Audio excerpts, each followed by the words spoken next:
Assalamualaikum warahmatullahi wabarakatuh.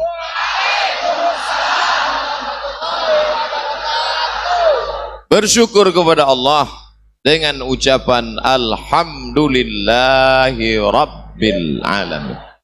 Berselawat kepada Rasulullah dengan mengucapkan Allahumma salli ala Sayyidina Muhammad wa ala ali Sayyidina Muhammad. A'udzu billahi minasy syaithanir rajim. Bismillahirrahmanirrahim. Wa ma khalaqatul jinna wal insa illa liya'budun. Tidaklah kuciptakan jin dan manusia kecuali hanya untuk satu saja, beribadah kepada Allah Subhanahu.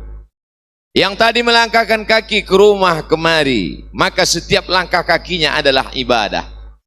Langkah pertama menghapus dosa, langkah kedua mengangkat derajat, langkah ketiga menghapus silap salah, langkah ketiga mengangkat derajat. Maka sampai ke tempat ini, siapa yang paling banyak langkahnya di antara kita semua? Yang paling jauh siapa dia? Saya. Saya berangkat dari Riau, dari Pulau Sumatera sampai ke Pulau Jawa. Oleh sebab itu maka setiap detak jantung, tetesan darah, hembusan nafas, bisikan telinga, lintasan pikiran mestilah bernilai ibadah. Betapa enaknya jadi laki-laki, masuk masjid, sholat, ibadah. Dengar pengajian, ibadah. Mendengarkan khutbah, ibadah. Baca Quran, ibadah. Oh, Allah tidak adil Pak Ustadz. Kami ibu rumah tangga di rumah sedang hamil tua, tidak bisa baca Quran, tidak bisa ke masjid, tidak bisa berzikir, tidak bisa sholat berjamaah, maka hamil juga ibadah.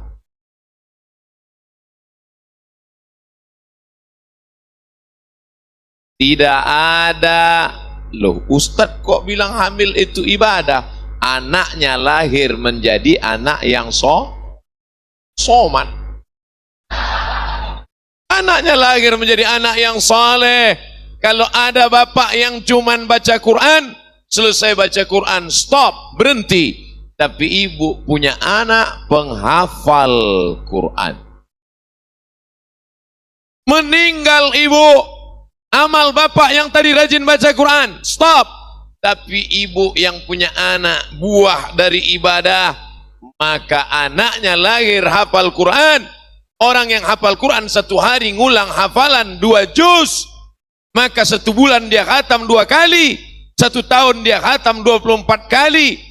Ibu meninggal dunia, pahalanya mengalir. Betul? Lalu bapak yang ibu tinggalkan, dia beribadah. Apa ibadahnya? Menikah sekali lagi. Menikah juga ibadah. Oleh sebab itu anak-anak muda yang belum menikah, menikahlah.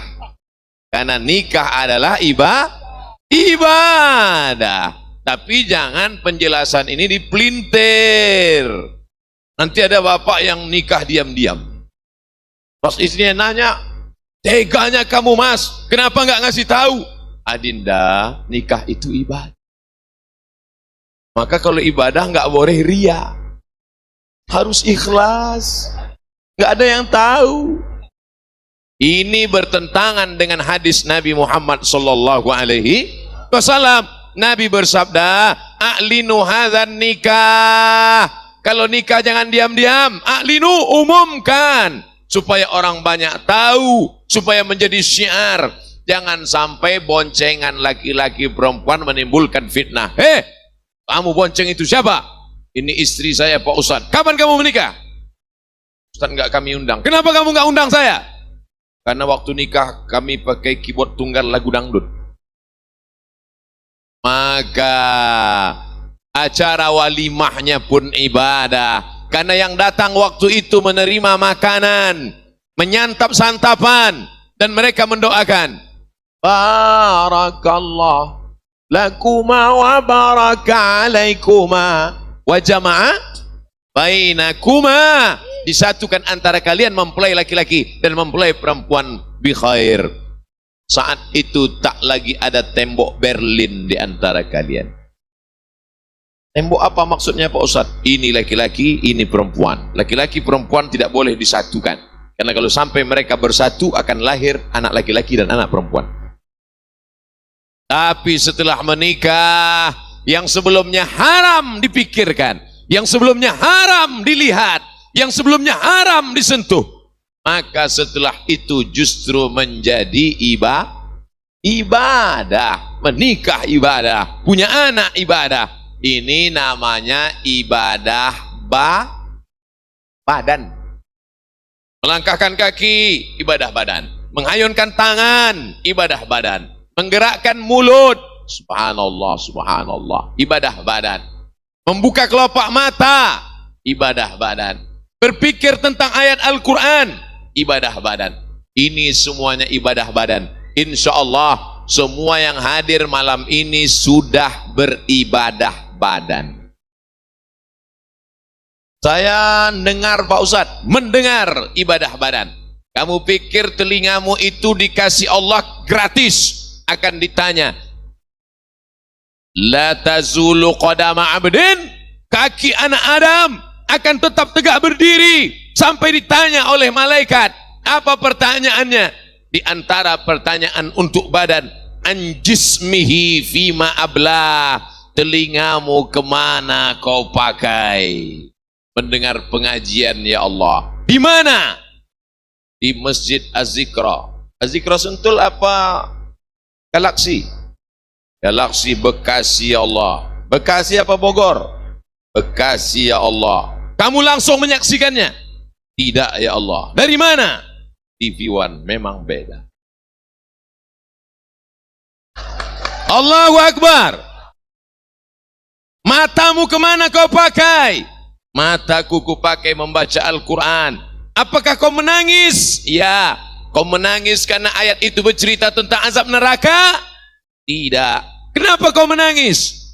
Karena mataku sudah mulai rabun ya Allah. Tidak lagi jelas mana huruf ba, mana huruf ta, mana huruf sa. Maka setiap tetes air mata pun bernilai ibadah. Inna sam'a, pendengaran telinga, wal basar, penglihatan mata, wal fuad, hati, pikiran, kullu ulaika kana anhu mas'ula, semua akan disoal, semua akan ditanya. Siapa yang paling diperas pikirannya selama beberapa hari ini? Panitia. Panitia tidak selera makan selama seminggu ini. Ketua panitia, sekretaris, bendahara, pembina yayasan, siang malam mereka berdoa, ya Allah, jangan sampai acara ini gagal ya Allah. Sakitnya nggak seberapa, malunya. Mereka berdoa siang dan malam. Apa doa mereka? Ya Allah, sehatkan Ustadz Abdul Somad ya Allah, sampai acara selesai. Terserah, setelah itu terserah ya Allah. Ini semua adalah ibadah-ibadah. Ibadah itu kan cuma sholat Pak Ustadz. Kalau ibadah itu cuma sholat, maka bapak-bapak dari kepolisian yang membimbing kami dari airport Halim sampai ke lokasi, belok kiri, belok kanan, menunjukkan kami jalan yang benar, ihdinas siratal. Apakah itu tidak bernilai ibadah? Ibadah. Bapak-bapak dari TNI yang mengamankan acara ini bernilai ibadah. Sahabat-sahabat dari FPI yang mengawal Ustadz, ibadah. Sahabat kami dari panitia yang membawa acaranya kota besar. Kok jamaahnya enggak ada? Rupanya saya dibawa dari pintu belakang.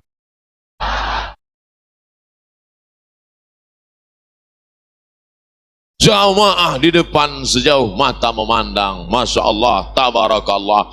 Maka ibadah itu bukan cuman sholat, ibadah bukan cuman baca Quran, ibadah bukan cuman zikir. Yang masuk kantor dari jam 8 pagi sampai jam 4 sore, apakah itu ibadah? Ibadah. Kalaulah pegawai Pemda, pegawai Pemko, pegawai kantor gubernur, pegawai bupati, pegawai wali kota, semuanya menganggap kerjanya di kantor adalah ibadah, maka mereka khusyuk dalam bekerja sebagaimana mereka khusyuk dalam sholat. Betul? Allahu Akbar.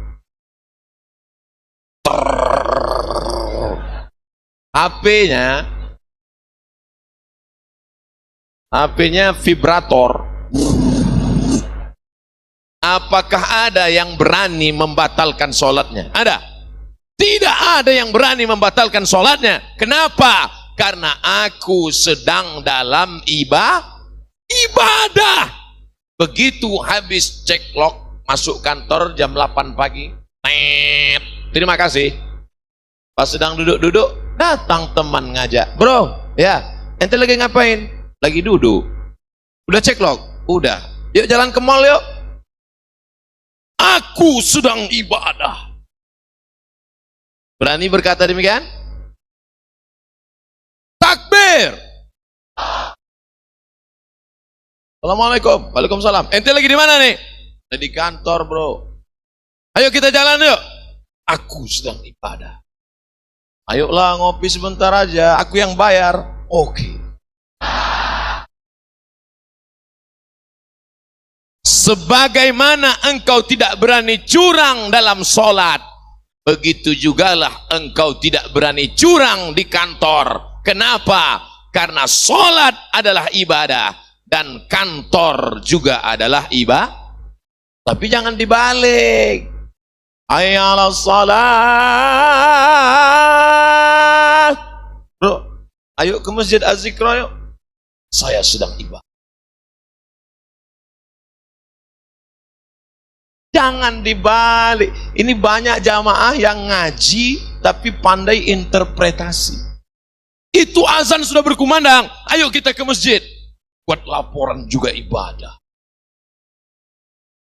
Ini ibadah mahdoh. Sholat berjamaah di masjid ibadah mahdoh. Sedangkan di kantor ibadah ghairu mahdoh. Tidak pure, tidak murni. Dia bukan ibadah, tapi bernilai ibadah.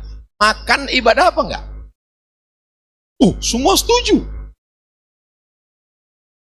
Kucing makan, ayam makan, cicak makan. Kenapa makan kita ibadah? Karena sebelum makan kita sebut nama Bismillah.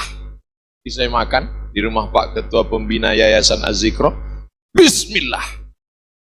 Kalau mau yang agak panjang, Bismillahirrahmanirrahim.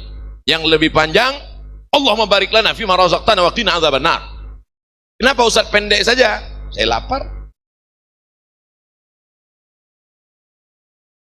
Bismillah. Maka makan itu bernilai ibadah. Makanya nanti kalau ada tamu makannya lama. Ente kenapa makan lama? Ya akhi, ini adalah ibadah. Maka ibadah harus khusyuk. Makannya lama, sholatnya cepat. Saudara yang dimuliakan Allah Subhanahu wa ta'ala, apakah tidur ibadah? Ibadah. Makanya kalau ada teman di sebelahmu tidur, tenang, dia sedang beribadah. Ada yang tidur? Ada yang tidur? Ente kok tidur? Orang semua habis pengajian, marilah pengajian ini kita tutup dengan membaca doa kafaratul majlis. Subhanakallahumma wa bihamdika asyhadu an la ilaha illa anta astaghfiruka wa atubu ilaik. Ya enggak? Alhamdulillahilladzi ahyana ba'da ma amatana wa ilaihi nusyur. Maka ini semuanya ibadah. Ustadz judul ceramahnya enggak sesuai dengan isinya.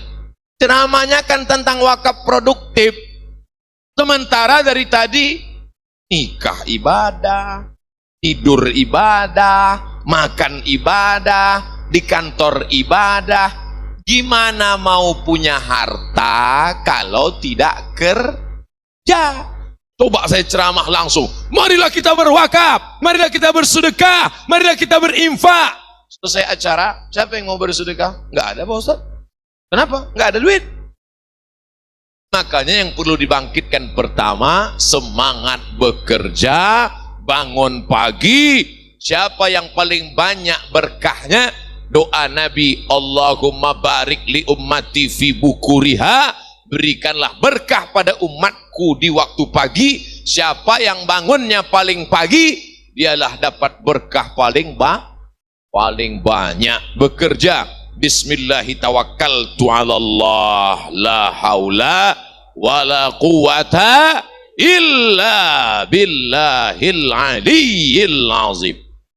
Kalau bapak-bapak suaranya tegas, bismillahi tawakkaltu ala Allah, la haula wala quwata illa billah. Kalau ibu-ibu, wala haula wala quwata illa billahil aliyyil azim. Datang bapak dari belakang.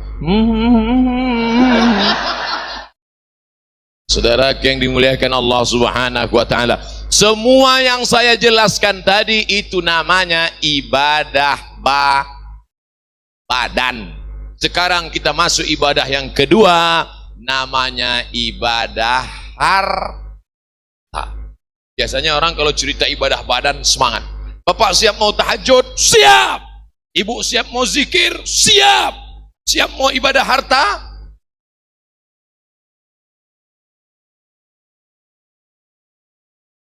Ustadz kok tiba-tiba ingat ibadah harta Pak Ustadz? Kotak wakaf, kotak sedekah sedang di depan. Yang paling tinggi namanya zakat, bukan zakar.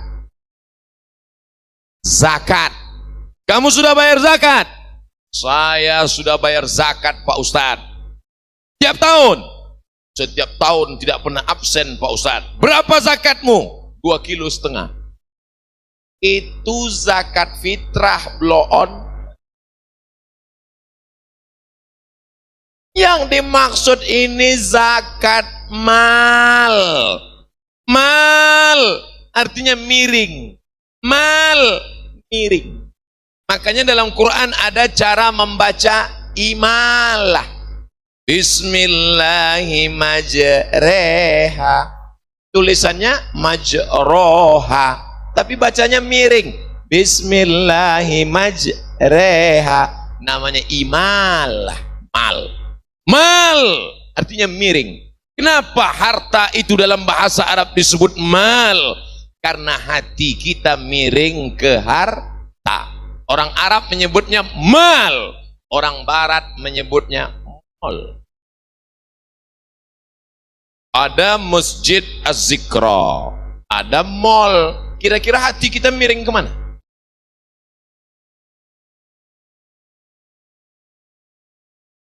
Nih Ustadz nih nyindir nih. Tidak. Buktinya malam ini semuanya hatinya miring ke masjid.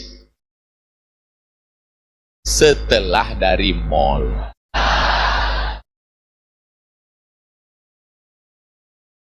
Makanya disebut harta itu mal. Malaya milu mail. Miring. Karena memang hati manusia condong kepada harta. Ada anak gadis kaya, cantik. Ada yang satu lagi miskin, biasa saja. Jawab dengan jujur, hati bapak condong kemana? Jangan ada dusta di antara kita.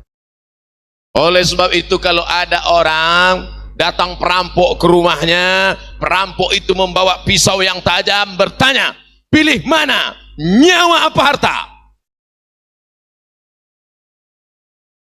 Perampoknya serius kok ketawa. Kalau ada perampok bertanya begitu, ibu jawab dengan ketawa, perampoknya kabur. Kamu pilih nyawa apa harta? Kata dia, ayo kita cabut. Ini orang nyoblos pemilu. Saudaraku yang dimuliakan Allah Subhanahu wa taala, maka siapapun hatinya pasti condong kepada harta. Tapi harta yang kita cari pagi sampai siang sampai malam apakah harta itu akan kita bawa mati?